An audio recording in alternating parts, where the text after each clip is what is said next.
महाभारत की कहानी के बारे में तो हम सभी जानते हैं। यह भी सभी जानते कि भरी सभा में कौरवों द्वारा द्रौपदी का अपमान करने की वजह से महाभारत का युद्ध आरंभ हुआ। लेकिन क्या आप जानते हैं कि आखिर द्रौपदी थी कौन? उन्हें 5 पांडवों से विवाह क्यों करना पड़ा? चलिए आपको बताते हैं इसके पीछे की कहानी। लेकिन उससे पहले अगर आपने हमारे श्री कृष्णा ज्ञान गंगा चैनल को सब्सक्राइब नहीं किया है तो सब्सक्राइब जरूर कर लीजिए।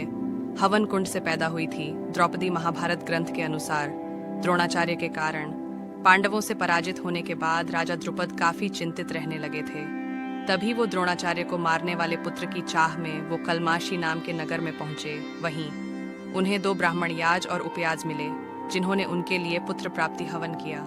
उस अग्निकुंड से एक दिव्य कुमार प्रकट हुआ, मगर उसी हवन कुंड से कुमारी पांचाली का भी जन्म हुआ जो कमल की पंखुड़ी की तरह कोमल थी। राजा द्रुपद ने अपनी बेटी द्रौपदी की शादी के लिए एक स्वयंवर सभा का आयोजन किया था। स्वयंवर में दिए गए शर्तों को अर्जुन ने पूरा किया और इस तरह से द्रौपदी की शादी अर्जुन के साथ हो गई। उस समय पांडव अपनी मां कुंती के साथ पहचान छिपाने के चलते ब्राह्मण वेश में रहा करते थे और भिक्षा मांगकर अपना पेट भरते थे।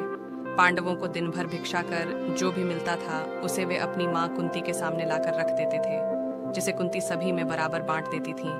उस दिन अर्जुन द्रौपदी को लेकर घर आए तो उन्होंने दरवाजे से ही अपनी मां से कहा कि देखो मां, आज हम लोग आपके लिए क्या लाए हैं। किसी काम में व्यस्त होने के कारण कुंती ने बिना देखे ही कह दिया कि जो भी लाए हों उसे 5 भाई बराबर बांट लो। जब कुंती ने द्रौपदी को देखा तो वह हैरान रह गई। उन्होंने अपने पुत्र धर्मराज युधिष्ठिर से कहा कि इसका कोई ऐसा उपाय निकालो जिससे द्रौपदी का भी कोई अनर्थ ना हो और मेरे मुंह से निकली बात भी झूठी ना हो। हालांकि इसका हल युधिष्ठिर भी नहीं निकाल पाए।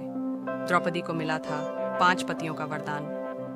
दरअसल पूर्व जन्म में द्रौपदी एक आर्षी की गुणवान कन्या थी, लेकिन कर्मों के कारण किसी ने उसे पत्नी रूप में स्वीकार नहीं किया। इससे दुखी होकर वह भगवान शिव की तपस्या करने लगी, जिससे प्रसन्न होकर भगवान ने उन्हें मनचाहा वरदान मांगने को कहा। इस पर द्रौपदी ने बार बार सर्वगुणयुक्त पति चाह रखी। तभी भगवान शंकर ने कहा कि तूने मनचाहा पति पाने के लिए मुझसे 5 बार प्रार्थना की है, इसलिए तुझे दूसरे जन्म में 5 पति मिलेंगे। महाभारत के अनुसार द्रौपदी सुंदर होने के साथ ही बहुत बुद्धिमान स्त्री थी। जब भी पांडव कमजोर पड़े या उन्हें कोई निर्णय लेने में संकोच हुआ, तब द्रौपदी ने हमेशा एक पत्नी का कर्तव्य निभाया। वो ये बखूबी जानती थी कि उसे कब, कितना और कहाँ बोलना है। साथ ही वह अपने पतियों का आदर सम्मान भी बखूबी करना जानती थी, इसलिए वह 5 पांडवों की प्रिय थी। आपको हमारे द्वारा दी गई जानकारी कैसी लगी? हमें कमेंट के माध्यम से जरूर बताएं। वीडियो को अंत तक देखने के लिए आपका बहुत बहुत धन्यवाद।